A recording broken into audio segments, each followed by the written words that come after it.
4 years ago, my sister stole my fiancé at our dad's funeral. She sneered. Poor Demi, 38, and alone. No one wants a cold soldier. I smiled. Meet my husband. When Marcus walked in, her glass slipped and shattered. She knew him instantly and froze. Have you ever had your entire world crumble, not once, but twice, by the same two people? My own sister, on the day we buried our dad, leaned in and spat venom in my ear, telling me I was unlovable. And my ex-fiancé, the man she stole, stood right there, signing the guest book with a pen that still makes my blood run cold. The funeral a stage for betrayal. I'm Demi James, 38 years old, a captain in the United States Army. And today, I stood completely alone at my father's funeral. Dressed in my solemn blues, I held my back ramrod straight, but inside? My heart was shattering. But then, my older sister, Vanessa, slinked over, her plunging designer dress a stark contrast to the somber setting. She leaned in, a cruel smirk playing on her lips, and whispered, Poor Demi, you look so stiff and dry in that uniform. No wonder Darren chose my softness. He said, holding you was like hugging a log? My breath hitched. She glanced over at Darren, my ex-fiancé, who was signing the guest book with this glossy Mont Blanc pen, acting like he owned the entire ceremony. They thought I was still that broken loser who ran away 4 years ago. A cold, damp drizzle fell over Ohio, seeping right through the layers of wool in my dress blues. My patent leather shoes sank slightly into the cemetery mud. The bugle notes of taps pierced the silence. It's the most sacred sound to a military family, a moment when every head should bow in reverence. But not today. Today, the solemnity was shattered by the distinct click-clack of stilettos on stone.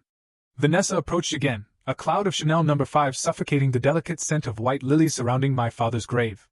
She didn't even look at Dad's photo. Instead, she scanned the crowd, practically preening, checking to see if anyone was admiring her custom-cut black dress. Her presence felt like spilling a bottle of black ink over the final, dignified portrait of my father. She stood too close to me, feigning the posture of a comforting sister for the onlookers. But her words? Pure, distilled venom. Goddamn. She clicked her tongue, her hands smoothing my lapel as if brushing off dirt. Look at you. 38 years old, no husband, no kids, just these cold metal medals on your chest. Dad must have been so sad to see his youngest fail like this.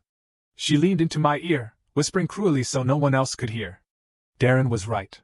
You were born to be a soldier, to suffer, not to be loved. Men need a woman, not a commander. Every single word was a dagger aimed straight at my self-esteem. But I am not allowed to cry. A soldier does not weep before the enemy. I stared straight ahead, fixing my eyes on the horizon, refusing to give her the satisfaction of a single tear. Then Darren appeared. He stepped out of a rented Mercedes S-Class, adjusting a silk tie that looked far too expensive for the occasion. He was heavier than I remembered, his face shiny with the grease of a man who thinks he's bought the American dream. He walked straight to me, not to offer condolences, but to gloat. Hello, Demi, he said, his voice dripping with patronage. I heard you're still at that middle-of-nowhere base in Seattle, JBLM, right? It's a shame. If you had learned to be a little softer back then, maybe you'd be enjoying life like Vanessa is now. He looked at me with pity, the kind of look you give a stray dog shivering in the rain. He wanted me to see it. He wanted to validate that he discarded me to choose a better, more feminine version. He stood next to Vanessa, their arms linking, presenting themselves as the perfect, successful couple amidst my crushing grief. But the most painful part wasn't their words. It was the crowd. My aunts and uncles, the same people who praised me when I graduated from West Point, now shook their heads at me with awkward sympathy. They swarmed around Vanessa, oohing and eyeing, over the diamond ring on her finger. I knew for a fact it was financed, likely a credit card debt they were drowning in, but to these people, it looked like success. Vanessa did so well for herself. They whispered, loud enough for me to hear. Such a lucky girl. I stood there, completely isolated within my own bloodline. They worshipped the homewrecker and the traitor simply because of a flashy exterior. I made a fist inside my white glove, my fingernails digging deep into my palm until it stung. Though I walk through the valley of the shadow of death, I will fear no evil. I recited Psalm 23 silently in my head. It was the only thing keeping me from screaming. I will not break. Not here. Not today. The trigger. I watched as Darren walked over to the memorial table. He pulled a pen from his breast pocket to sign the guest book. It was a Mont Blanc, glossy black with a gold clip. He flourished his signature, making a show of it, letting the light catch the resin barrel of the pen. My breath hitched. That pen, it wasn't just a pen. It was a trigger. The sight of that glossy black instrument in his hand dragged me violently away from the cemetery, pulling me back 4 years into the past. To the moment that pen signed away my innocence. The glossy shine of that Mont Blanc pen acted like a hypnotic trigger, dragging my consciousness backward. The gray skies of the cemetery dissolved, replaced by the warm, humid air of a late summer evening 4 years ago. I was a different person then. I was 24, a first lieutenant, and naively optimistic. I had just returned from a grueling 2-week field training exercise. My boots were caked in dried mud. My hair was a disaster of frizz and sweat, tied back in a messy bun. And I smelled like diesel fuel and damp earth. But I didn't care. I didn't go home to shower first. I wanted to see him. I drove straight to Darren's office in downtown Columbus. On the passenger seat sat a white paper takeout bag from Siam Orchid, filling my Jeep with the savory aroma of pad thai and peanut sauce. It was his favorite. I smiled to myself as I merged onto the highway, rehearsing the moment in my head. I imagined him looking up from his desk, tired from working late, as he always claimed, his face lighting up when he saw me. He would hug me, dirt and all, and say, "Welcome home, warrior." I truly believed Darren was my safe harbor. In a life defined by strict orders and harsh deployments, I thought he was the one civilian softness I was allowed to keep. I was wrong. It was a fatal miscalculation. The office building was silent at 8 p.m. The janitorial staff had already left, leaving the hallways dim and echoing. I walked softly toward his corner office, my combat boots surprisingly quiet on the industrial carpet. I wanted to surprise him. I gripped the warm takeout bag, my heart fluttering with that stupid, innocent excitement. But 10 feet from his door I froze. It wasn't a sound that stopped me. It was a smell. Heavy, floral, suffocating. It was the scent of gardenia, not the fresh flower, but the cloying, overly sweet perfume that hung in the air like a fog. It wasn't my scent. I wore light citrus notes. If anything, this smell belonged to only one person I knew. It was the signature scent of my sister, Vanessa. My heart began to hammer against my ribs, not from anticipation anymore, but from a sudden, sickening dread. My stomach churned, the smell of the pad thai suddenly mixing with the perfume to create a nauseating cocktail. Then came the sounds. I heard a giggle. It was that high-pitched, performative laugh Vanessa used when she wanted something expensive. Then came the low murmur of a man's voice. "Don't worry about her." Darren's voice drifted through the partially open door. It wasn't the respectful tone he used with me. It was mocking, slurred with lust. "Demi is as dry as a roof tile. She wouldn't know passion if it hit her in the face." "Poor thing," Vanessa purred. "She tries so hard to be a man." The blood drained from my face. My hands went numb. I didn't want to believe it. I needed to see it. I needed the visual confirmation to kill the hope that was still gasping for air inside me. I pushed the heavy oak door open. The bag of food slipped from my fingers. It hit the floor with a wet thud, the container bursting open. Steaming noodles and orange sauce splattered across the pristine carpet. But neither of them looked at the mess. They looked at me. The scene before me was a tableau of absolute betrayal. They were entangled on the leather Chesterfield sofa in the corner. But what made my vision blur with rage wasn't just the nudity. It was what Vanessa was wearing. Draped over her shoulders, unbuttoned and loose, was my camouflage army shirt. The one with my name tape. James, stitched over the heart. The shirt I had earned through sweat and tears. She was wearing my honor like a cheap piece of lingerie. Darren scrambled up, his face draining of color, looking like a deer caught in headlights. "Demi, it's not. But Vanessa?" She didn't scramble. She didn't cover herself in shame. She slowly ran a hand through her messy hair, pulling my shirt tighter around her bare skin. She looked me up and down, taking in my muddy boots and tired face. Then she smirked. It was a smile of pure victory. Her eyes said everything she didn't need to speak aloud. "I won. You lost. You served the country. I served myself to your man." I waited for the tears. They didn't come. I waited for the urge to scream, to throw a vase, to claw her eyes out. That didn't come either. Instead, a profound, icy silence filled my veins. It was the switch flipping. In the military, they teach you that when an ambush happens, you don't panic. You assess. You react. I looked at Darren, who was now trying to pull his pants up, looking pathetic and soft. Then I looked at the engagement ring on my left hand, a solitaire diamond that I had been so proud to show off. Now it just looked like a shackle. Slowly, deliberately, I pulled the ring off my finger. My hand felt lighter instantly. I walked to the glass coffee table in front of them. I didn't throw the ring. I placed it down with a sharp, deliberate clink against the glass. The sound rang out like a judge's gavel. "You two pieces of trash deserve each other," I said. My voice was steady, void of any emotion. It scared me how calm I sounded. I turned my back on them. I left the ruined food on the floor. I left the man I thought I loved. I left my sister. And I left the old Demi in that room. I walked out to the parking lot, the cool night air hitting my face. I climbed into my Jeep, the engine roaring to life, drowning out the silence of my shattered life. I didn't look back at the office window. I just put the car in drive and headed toward the interstate. I didn't know where I was going, but I knew I couldn't stay in Ohio a second longer. The escape and the abyss that night, I didn't just pack. I evacuated. I threw my duffel bags and a box of essential documents into the back of my old Jeep Wrangler like I was fleeing a war zone. In a way, I was. I requested an immediate transfer to Joint Base Lewis McChord, or JBLM, in Washington State, the furthest possible point on the map from Ohio without swimming into the Pacific Ocean. The drive was a 3,000-mile blur of asphalt and misery. I drove like a fugitive, fueled by gas station coffee and a burning, acidic rage. I didn't turn on the radio once. I couldn't bear to hear love songs or happy pop music. I just listened to the drone of the tires on the interstate and the roar of the engine. Every time I stopped at a red light or got stuck in construction traffic, that image flashed in my mind, Vanessa wearing my name tape, smirking at me.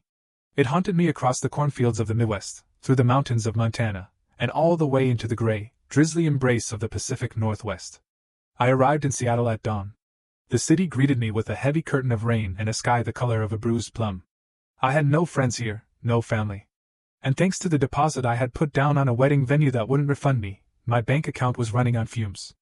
I couldn't afford a nice place in the city, and the on-base housing list was miles long. So, I found a studio apartment off-base in Tacoma. It was a dive. The carpet smelled of decades of stale cigarette smoke and damp wool, a scent no amount of air freshener could mask. The walls were paper-thin. Every night, I could hear my neighbors arguing about money, their voices vibrating through the plaster, reminding me that misery loves company. For the first 6 months, my dinner menu didn't vary. It was the struggle meal of every broke college student and underpaid soldier in America. Moroccan chicken-flavored ramen, 25 cents a pack. I didn't have a dining table. I sat on the cold linoleum floor of my kitchenette, crisscross applesauce, holding a styrofoam cup of noodles. The steam hit my face, doing nothing to warm the chill inside my chest. One Tuesday night, while swirling the salty, processed noodles with a plastic fork, I made the mistake of opening Instagram. There they were. Vanessa had posted a carousel of photos.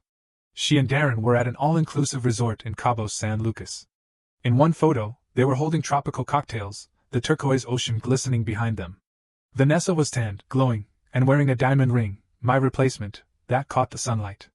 The caption read, "Finally found my soulmate. Living the blessed life." I stared at the screen until my eyes burned. I was eating 25-cent noodles on a dirty floor in a rainy city while the woman who betrayed her own blood was sipping margaritas in paradise on my ex-fiancé's dime. The injustice of it felt physical, like a punch to the gut. Why did the villains get the happy ending? Why was I, the one who followed the rules and lived with honor, the one left shivering in the dark? At work, I became a ghost. I showed up to base every morning at 0600 sharp. I did my job with mechanical precision. I processed logistics requests, managed supply chains, and shouted orders when necessary. But I was hollow. I avoided the mess hall. I turned down every invitation for Friday night drinks. I was terrified that if I let anyone get too close, they would see the cracks in my armor. They would see that Captain James, the stoic officer, was actually a broken woman who couldn't even keep a man. The isolation started to mess with my head. Late at night, when the rain lashed against my single window pane, the gaslighting started to work. I began to replay Vanessa's insults. Maybe she was right, I thought. Maybe I am too dry. Maybe I'm unlovable. Maybe I'm just a machine made for war, not for a home. I was spiraling. I was drowning in plain sight, and nobody knew. A lifeline in the rain, then came the hand of a stranger. It was a Friday afternoon in November, and the rain was coming down in sheets. I was rushing to my Jeep in the parking lot, head down, just trying to escape another weekend of solitude. "Captain James!" I stopped. Standing near the exit was Ruth, a civilian employee from the finance department. I didn't know her well, just exchanged emails about budget approvals. Ruth was a woman in her 50s with kind eyes and a no-nonsense attitude. She walked right up to me, ignoring the rain soaking her coat. She looked me dead in the eye, not with pity, but with a piercing understanding. "You look like you've been carrying the weight of the world on your shoulders for about 6 months too long," Ruth said, her voice steady. "I'm going to grab a beer at the craft pub down the street. A good, strong IPA. You're coming with me." I opened my mouth to recite my usual excuse: paperwork, tired, busy. But the warmth in Ruth's expression stopped me.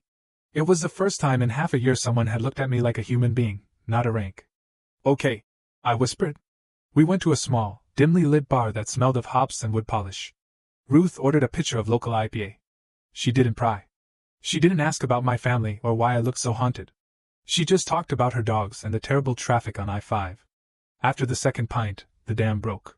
I didn't mean to, but a tear slipped down my cheek and landed on the wooden table. Then another. Ruth didn't flinch. She just handed me a napkin and waited. When I finally composed myself, she reached into her purse and pulled out a small, cream-colored business card. She slid it across the table to me. Dr. Patricia Chin, Trauma and PTSD Specialist for Veterans. "I've been where you are, Demi," Ruth said softly. "You're a warrior, honey. But even warriors need a medic sometimes. Don't let your past define who you are. Fight for yourself." I stared at the card. The edges were sharp, the font simple. It was just a piece of paper, but in the dim light of that bar, it looked like a lifeline thrown to a drowning woman. I picked it up. My hand was trembling, but for the first time in a long time, I didn't feel entirely alone. Reclaiming my worth, Dr. Patricia Chin's office was nothing like the sleek, leather-filled executive suite where my heart had been shattered 4 years ago. There was no mahogany desk, no smell of expensive cologne or hidden betrayal. It was a small, cozy room that smelled of old paper and peppermint tea. Books on trauma and stoicism were stacked haphazardly on the floor, and the chairs were simple fabric, worn soft by the weight of 1,000 soldiers seeking peace. I sat there, my knuckles white as I gripped my knees. It had taken me 3 sessions just to say the words out loud. "I feel like I've lost my womanhood," I confessed, my voice barely a whisper. Vanessa was right. I'm just a machine that follows orders. I'm dry. I'm hard. I'm not soft. Dr. Chin took off her reading glasses and looked me dead in the eye. "Demi, who told you that softness is the only definition of a woman? Was it a fashion magazine? Was it your sister?" She leaned forward. "Loyalty, resilience, the capacity to protect others. Those aren't exclusively male traits. Those are human virtues. You aren't dry, Demi. You're fortified."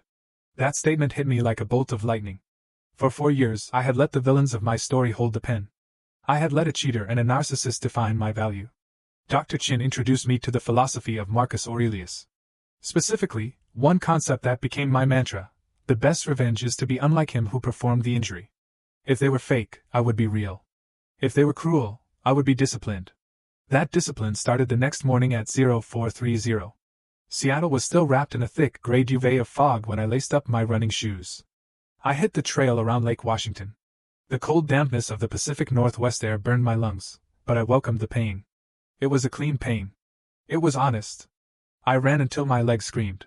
I ran until the sweat and the misty rain washed away the ghostly feeling of Vanessa's hand on my shoulder.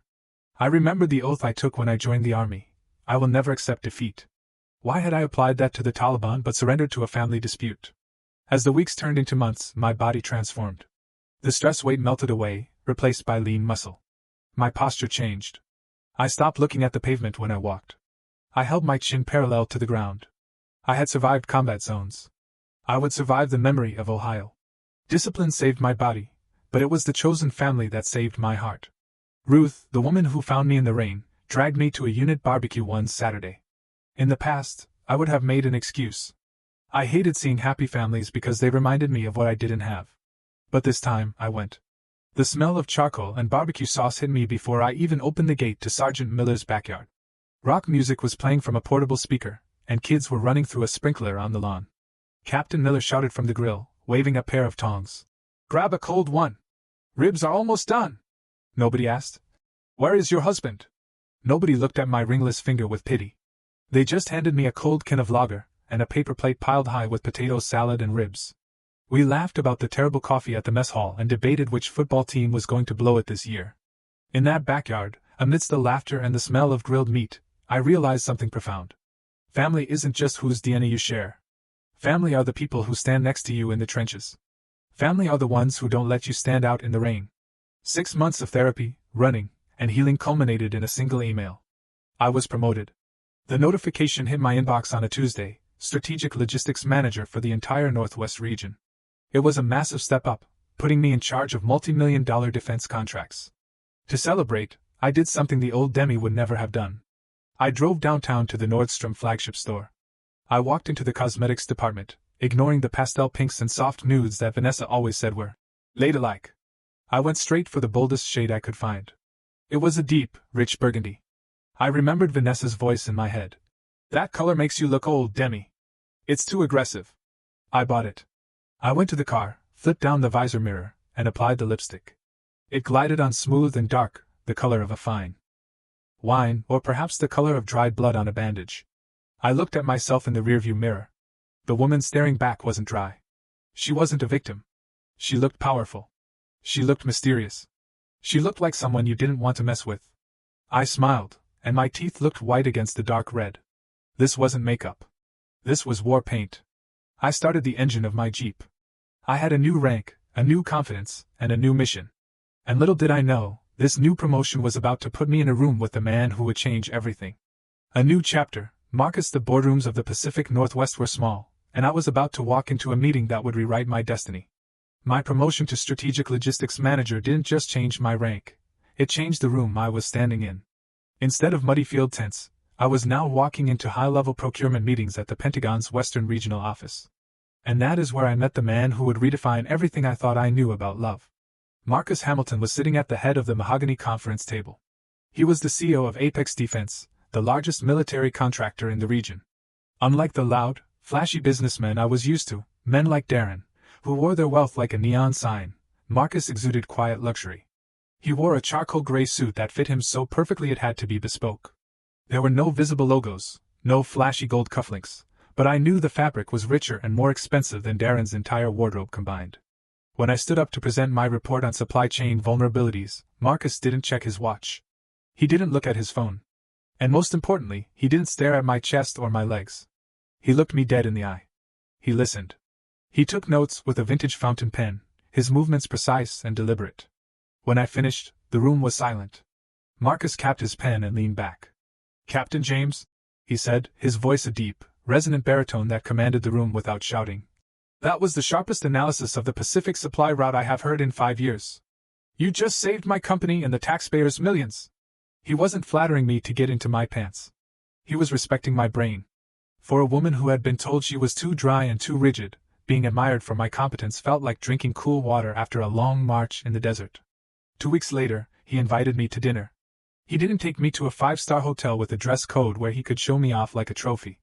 He took me to Pike Place Market. We walked down Post Alley to the pink door. There was no sign, just a faded pink door and a brick wall. It was a place for locals, for people who knew quality and didn't need to advertise it.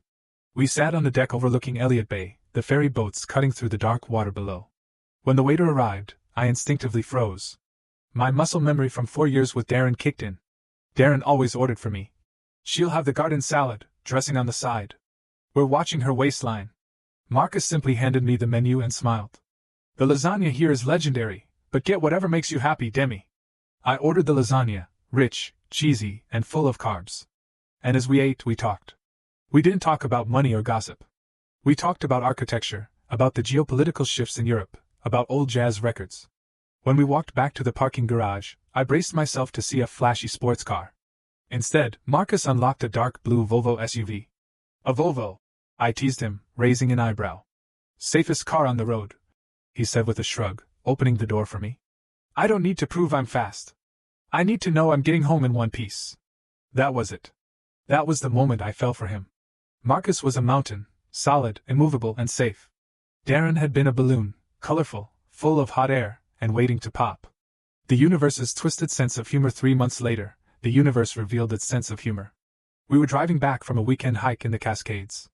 Marcus was relaxed, one hand on the steering wheel, talking about a recent win for his company.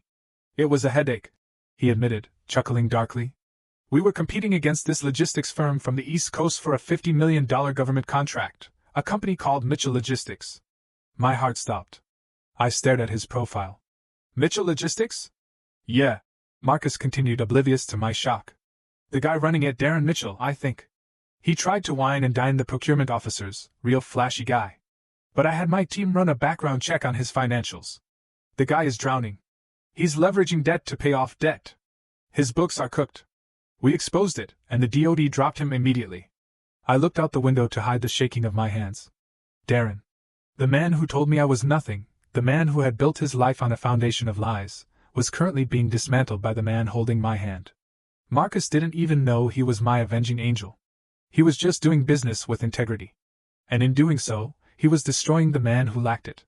Semper Fidelis. 2 years later, on Christmas Eve, Marcus changed my name. There was no flash mob, no drone filming us for Instagram. It was just the two of us in our living room, the only light coming from the crackling fireplace. Marcus got down on one knee. He opened a velvet box. Inside sat a stone that took my breath away. It wasn't a generic diamond. It was a deep, velvety cashmere sapphire, surrounded by a halo of small diamonds. It looked like the ocean at night. "Look inside the band," he whispered. I tilted the ring to the firelight.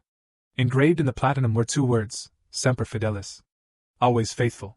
"Demi," he said, his voice thick with emotion. "I love the woman you are, but I also love the soldier in you. I love the scar under your chin. I love your strength. I want to be your rear guard for the rest of this life. Will you marry me?" Tears streamed down my face, hot and fast. Darren had betrayed every vow he ever made. But Marcus had engraved his loyalty into metal before he even asked the question. I nodded, unable to speak. He slid the ring onto my finger. It fit perfectly. For the first time in my life, I wasn't just deployed. I was home. The reckoning at the reception after the funeral, the mourners retreated to my parents' old colonial house. But what should have been a somber gathering to honor a decorated veteran turned into a grotesque cocktail party hosted by my sister. Vanessa had transformed the living room into a stage for her own vanity.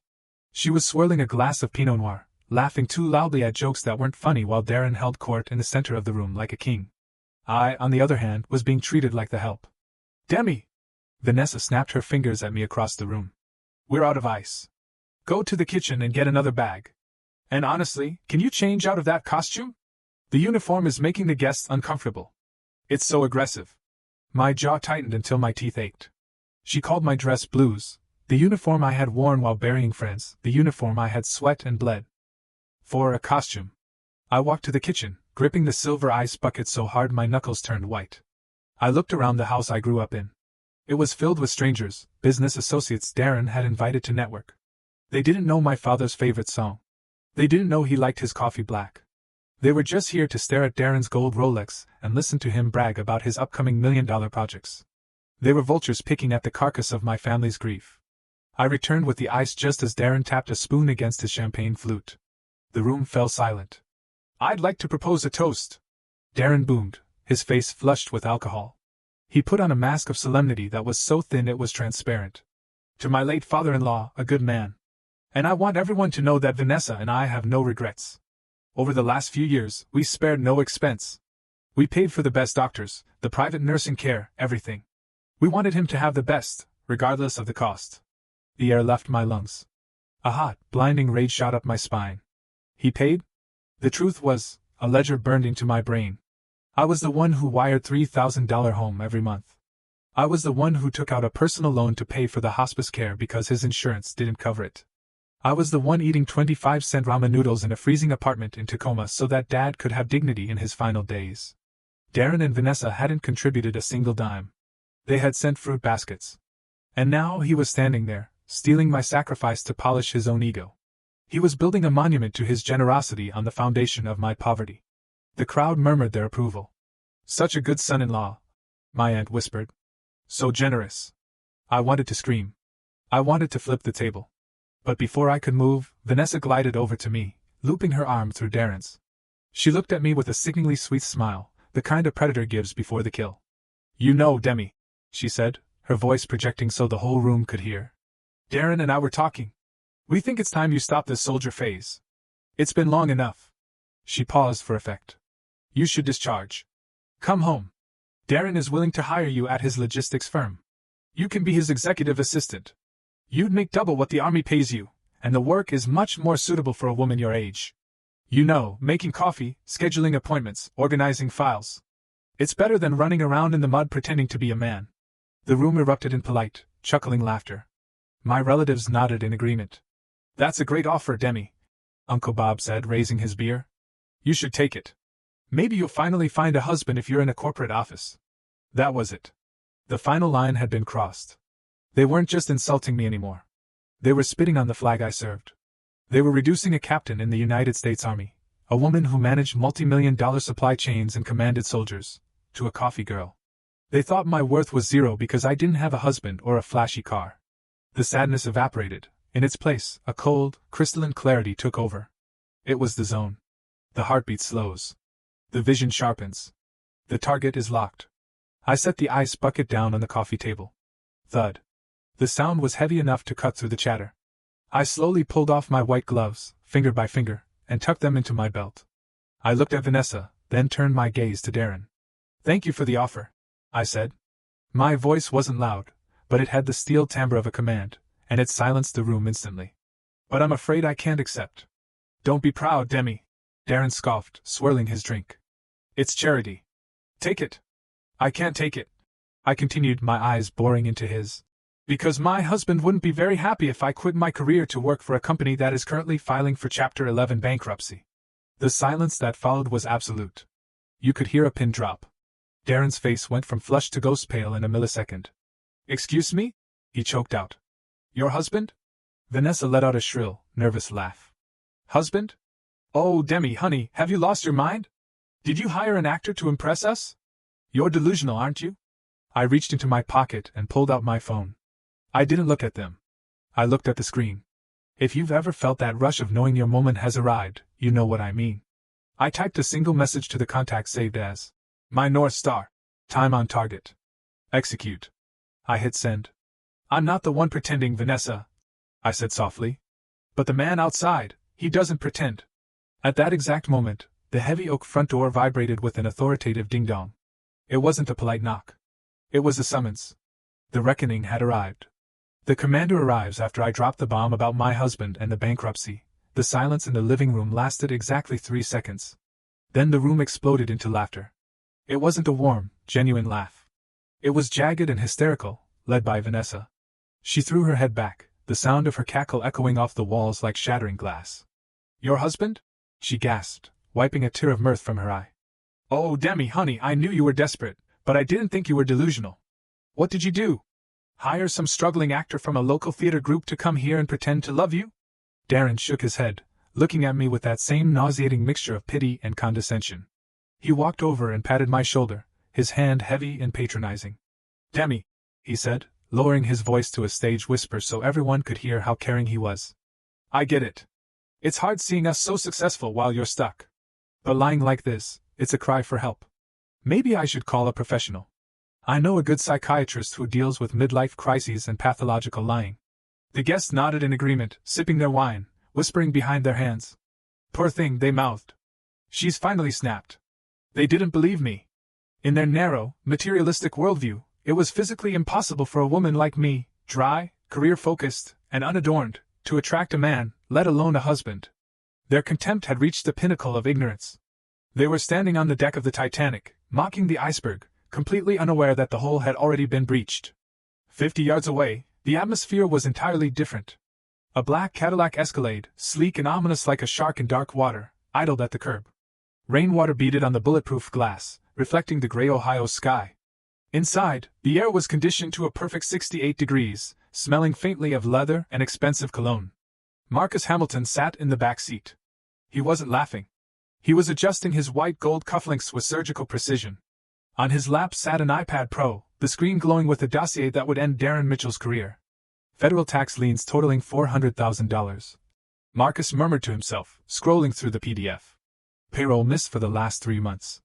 2. Lawsuits from subcontractors for non-payment. And here it is, the second mortgage on the house taken out at a predatory interest rate just to lease a Mercedes and buy a fake ring. He shook his head. He hadn't flown across the country to get into a fistfight with Darren, that was beneath him. He was here to dismantle Darren with the most lethal weapon in America, the truth. Beside him on the leather seat lay a bouquet of white tulips. In the language of flowers, they symbolize forgiveness and new beginnings. But today, Marcus intended them to be a funeral wreath for Darren's ego.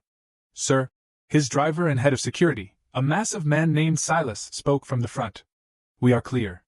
Do you want me to accompany you to the door?" "No, Silas," Marcus said, closing the iPad. "I want to look him in the eye myself. Just keep the umbrella ready." Marcus stepped out of the vehicle. His hand-stitched Italian leather shoes hit the wet pavement with a solid, authoritative thud. Silas was there instantly, holding a large black umbrella over him, shielding him from the drizzle.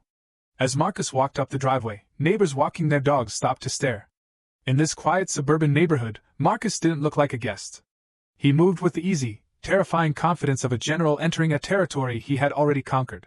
He knew his wife was in there. He knew she was taking fire, and he was about to turn those verbal bullets into dust. He reached the front porch.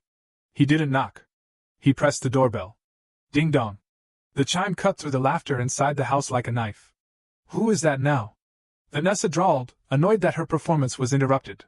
She swirled her wine glass, not bothering to move. "Probably the delivery guy with the extra case of Pinot Noir I ordered.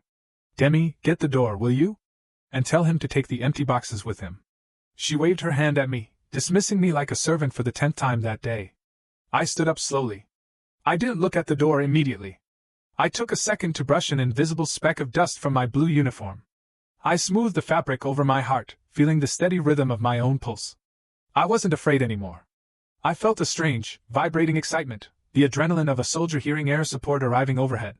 I looked Darren dead in the eyes one last time. "It's not the wine delivery, Darren," I said quietly. My voice was steady, cutting through the murmurs of the room. "That is the man who is about to teach you a very painful lesson in what it actually means to be a provider. Just get the door, Demi," Vanessa shrieked. I turned my back on them. I walked down the hallway, my heels clicking on the hardwood floor. Each step felt heavier, more significant than the last. My heart hammered against my ribs, not from fear, but from anticipation. I reached for the heavy brass handle of the oak door. I took a deep breath, inhaling the stale air of the house one last time before letting the fresh air in. I turned the knob. I pulled. The door swung open, and the gray light of the outside world flooded into the hallway, outlining the silhouette of the man standing there. The wait was over. The disintegration when Marcus Hamilton stepped across the threshold. The air in the living room didn't just change, it evaporated. He brought with him the kind of heavy, suffocating gravity that only truly powerful men possess. He stood 6 feet 2 inches, towering over Darren, his charcoal suit absorbing the light rather than reflecting it.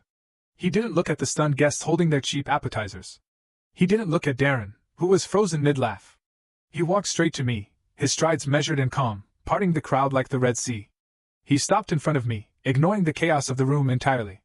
He held out the bouquet of white tulips, crisp, elegant, and understated. "Sorry I'm late, Captain," he said, his voice a rich baritone that vibrated against the walls. He leaned down and kissed my forehead, his lips warm against my cold skin. "The flight from DC was delayed on the tarmac. You know how the private airfield gets in this weather." Private airfield. The room went deathly silent.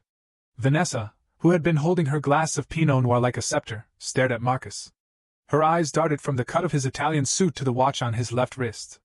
It was a Patek Philippe Nautilus, a timepiece that cost more than this entire house. The realization hit her so hard that her fingers went numb. Crash! The wine glass slipped from her hand and shattered on the beige carpet. A dark red stain began to spread rapidly, looking like a fresh gunshot wound on the floor. But nobody moved to clean it up. They were too paralyzed by what was happening to Darren. Darren was standing dead still. His face had drained of all color, turning a sickly shade of gray. He wasn't looking at Marcus as a rival. He was looking at him as an executioner. He recognized the man, not because they were friends, but because Marcus was the predator Darren had been running from. Mr. Hamilton," Darren stammered, his voice cracking like a teenager's. "Director Hamilton of Apex Defense." Marcus finally turned his head. He looked at Darren with the mild, disinterested curiosity one might show a bug before stepping on it. "Oh, Mitchell," Marcus said. His tone was light, yet it carried the weight of a sledgehammer. "I didn't expect to see you here. I assumed you would be in your office frantically explaining that $2 million tax lien to the IRS agents currently auditing your books." The sentence hung in the air like toxic smoke. The guests gasped. Uncle Bob lowered his beer. The smile vanished from my aunt's face. Darren choked. Sweat instantly beaded on his forehead. That's a misunderstanding. We're restructuring." "Restructuring?" Marcus laughed, a dry, humorless sound. "Is that what we call Chapter 11 bankruptcy these days? My compliance team flagged your file this morning, Darren. You leveraged this house, your wife's parents' house, to secure a loan you had no intention of paying back. You're not just broke, you're about to be homeless." Vanessa let out a strangled cry. She rushed forward, grabbing Darren's arm, her fingernails digging into his suit jacket. "What is he talking about, Darren? You said the business was booming. You said we were buying a boat." She turned to Marcus, her eyes wide with panic and confusion. How do you know this? Who are you? Marcus didn't answer her immediately. He stepped closer to me, sliding his arm around my waist. His grip was firm, possessive, and incredibly grounding. I am the man who just acquired the Department of Defense logistics contract that your husband tried to bribe his way into, Marcus said calmly. I'm the reason his company is dissolving. He paused, letting the information sink in. Then he delivered the final blow. But more importantly, Marcus continued, his voice dropping an octave, becoming deadly serious. I am Demi's husband. We've been married for 2 years. Vanessa's mouth fell open. She looked from the sapphire ring on my finger to the man holding me, realizing that the actor she mocked was actually the most powerful man in the state. Marcus looked Vanessa dead in the eye. And I want to thank you, Vanessa. Thank me? She whispered, trembling. Yes. Marcus smiled, but it didn't reach his eyes. Thank you for taking this man off her hands 4 years ago. If you hadn't been so greedy, if you hadn't stolen him, I never would have met Demi. You took the trash out so I could find the treasure. For that, I am genuinely grateful. It was a double tap to the heart. He hadn't just beaten them financially. He had completely dismantled their moral victory. He framed their betrayal not as a loss for me, but as the greatest favor anyone had ever done for me. Darren's legs gave out. He sank into the nearest armchair, looking like a deflated balloon. He looked up at me, desperation in his eyes. Demi, he pleaded, his voice wet with tears. Please, Mr. Hamilton. Marcus, we're family. Demi is my ex-fiancé. You can't let them take the house. My reputation. Marcus cut him off. The temperature in the room seemed to drop 10 degrees. Ex-fiancé? Marcus repeated, his voice icy. You lost the right to speak her name when you betrayed her. She isn't your ex-anything. She is Mrs. Hamilton. And the Hamilton family does not do business with liars. Marcus turned his gaze to the room full of gawking relatives. The flying monkeys who had spent the last hour mocking me. This party is over, Marcus announced. He didn't shout, but the authority in his voice was absolute. My wife has had a long day, and she needs to grieve her father in peace. I suggest you all leave now. There was no protest. No one stayed to finish their wine. The shame in the room was palpable. They grabbed their coats and purses, scrambling for the door like cockroaches when the lights turned on. Within 2 minutes, the house was silent, save for the sound of Vanessa sobbing on the floor next to the red wine stain that looked so much like the death of her fake life. Cleaning up the trash within 5 minutes, the house was empty. The friends and relatives who had been drinking Darren's wine and eating his shrimp cocktail vanished the moment the smell of failure entered the room. Now it was just the 4 of us standing in the wreckage of the living room, Marcus, me, and the 2 people who had tried to destroy my life. The silence was heavy, broken only by the aggressive buzzing of a cell phone on the coffee table. It was Darren's phone. The screen lit up, flashing a number with an 800 area code. Darren stared at it, his hands shaking by his sides. He made no move to answer it. You should probably get that, Mitchell, Marcus said, leaning casually against the mantelpiece. That's the 3rd time they've called in 10 minutes. Creditors are persistent. I can't, Darren whispered, sweat trickling down his temple. Then I will. Marcus reached forward and tapped the speakerphone icon before Darren could stop him. A woman's voice, sharp and professional, filled the room. Mr. Mitchell, this is Wells Fargo Home Mortgage. We have attempted to reach you by mail and phone. This is your final notification regarding the property at 42 Elm Street. Since we have not received the past due balance of $14,000, foreclosure proceedings will officially begin tomorrow morning. You have 30 days to vacate the premises. The color drained from Vanessa's face so fast I thought she was going to faint. She whipped her head toward Darren, her eyes bulging. Foreclosure? She shrieked. Darren, you told me you paid off the mortgage. You said the business was having its best quarter ever. Darren hung his head, looking at his expensive Italian loafers, which I realized now were probably put on a credit card he couldn't pay. I had to move some money around, he mumbled. To keep up appearances, the lease on the Mercedes, your wardrobe, the parties, it cost money, Vanessa. So you lied to me. Vanessa screamed, grabbing a throw pillow and hurling it at him. We're homeless. You made me homeless. It was a pathetic scene. The facade of the perfect couple was crumbling in real time, revealing the rot underneath. Vanessa turned away from him, panting. Her eyes landed on my hand, specifically on the cashmere sapphire ring Marcus had given me. It glowed deep blue in the lamplight, heavy with history and value. Then she looked down at the massive rock on her own finger, the one she had been flashing in my face all day. But the ring, she stammered, twisting it on her finger. Darren said this was an investment. He said it was worth $50,000. We can sell it. We can pay the bank. Marcus let out a short, dry chuckle. He walked over, glancing at Vanessa's hand without touching it. Vanessa, Marcus said, his voice dripping with pity. That isn't a diamond. It's moissanite. High quality, sure, but synthetic. You can buy that exact ring on Amazon for about $200, maybe $300 if you pay for overnight shipping. He gestured to my hand. My wife's ring, however, is a natural cashmere sapphire, custom set by Harry Winston. It's insured for more than the value of this entire house. Please stop comparing yourself to her. You lost that game a long time ago. The realization hit Vanessa like a physical blow. Her knees buckled. She wasn't crying because she loved Darren and he had lied. She was crying because she had backed the wrong horse. She had thrown away her sister for a man she thought was a gold mine, only to find out he was a sinkhole. With a guttural scream of rage, Vanessa ripped the ring off her finger. She threw it at Darren with all her might. It bounced off his forehead and skittered under the sofa, a piece of cheap glass lost in the dust. I hate you, she sobbed. You fraud! You ruined my life! Darren didn't look at her. He looked at me, in a move that made my stomach turn. He dropped to his knees. He actually crawled 2 feet toward me, his hands clasped together. Demi, he wept, snot running down his nose. Demi, please! You have to talk to him. You know me. We grew up together. Just ask Marcus to give me a subcontract. Anything. A consulting gig.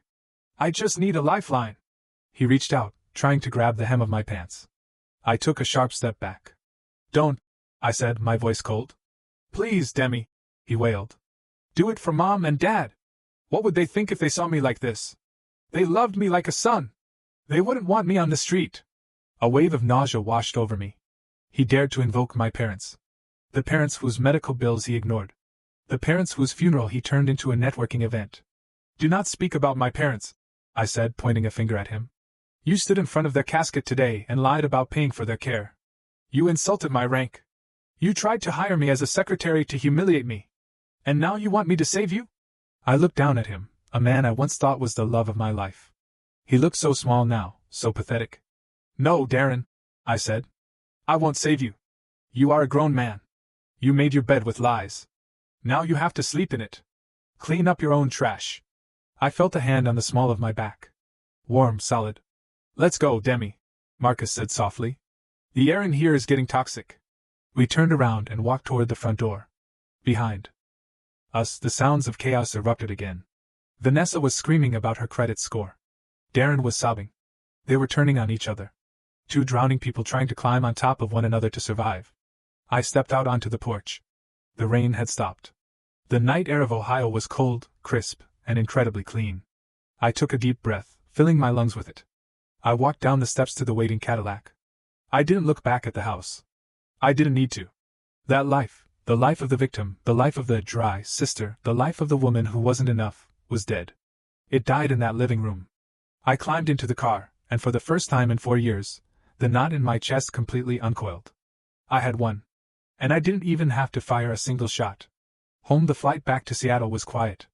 The hum of the jet engines created a cocoon of white noise that separated us from the chaos we had left behind in Ohio. Marcus was asleep in the seat next to me, his hand resting protectively over mine.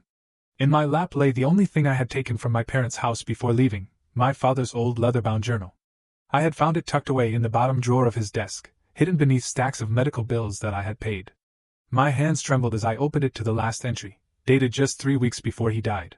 The handwriting was shaky, the script of a man whose body was failing, but whose mind was still sharp. I read the words through a blur of tears. I know Demi is suffering alone out there. She doesn't say it, but I hear it in her voice on the phone. My little girl is tough as steel, but even steel feels pain when it's forged in fire. Vanessa has chosen the path of appearance. She wants the world to look at her. But Demi? Demi chose honor. She wants to serve the world. I am so proud of my soldier. I only pray that one day she finds a man who is worthy of that brave heart. A sob escaped my throat, loud enough to wake Marcus.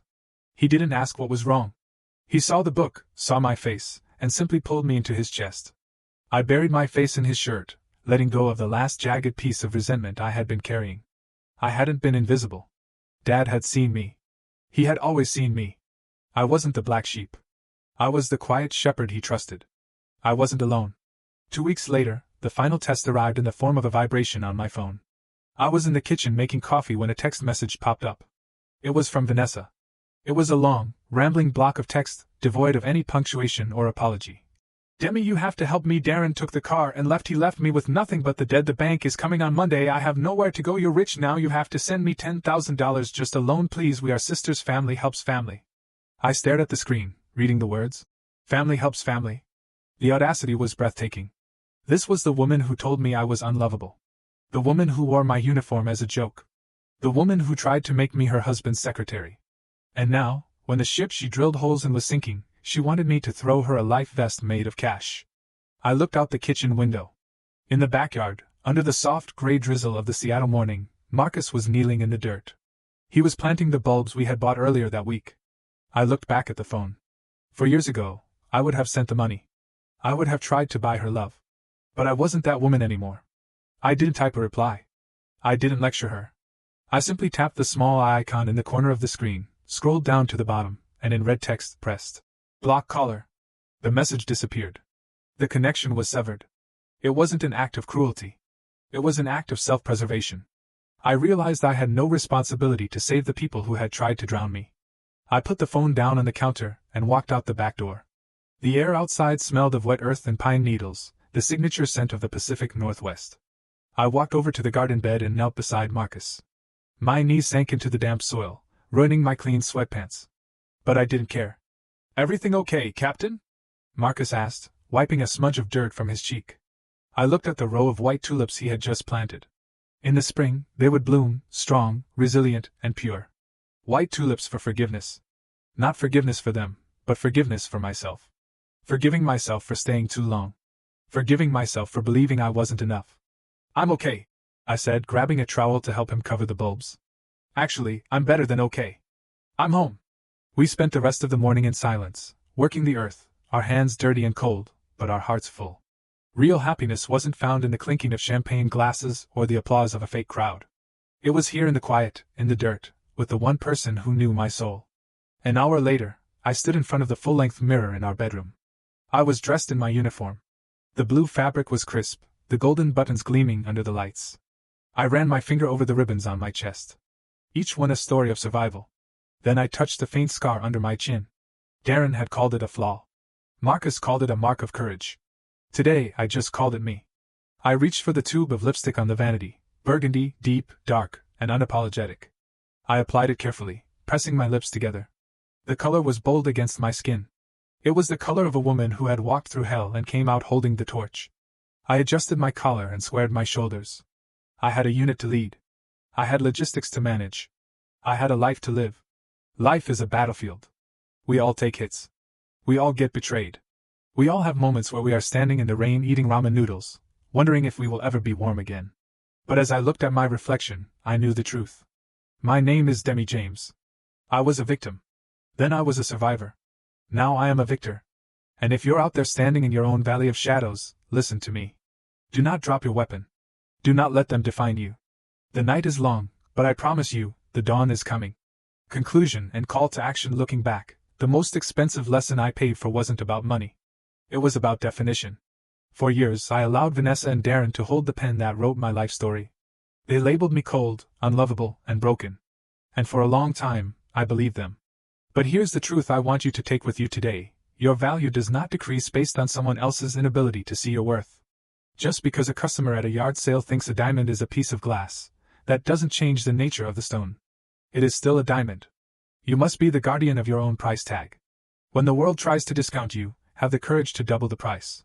Now I want to turn the floor over to you. Have you ever felt like the black sheep of your family, or had someone try to define you in a way that just wasn't true? Tell me what you think in the comments below. I really want to know your stories.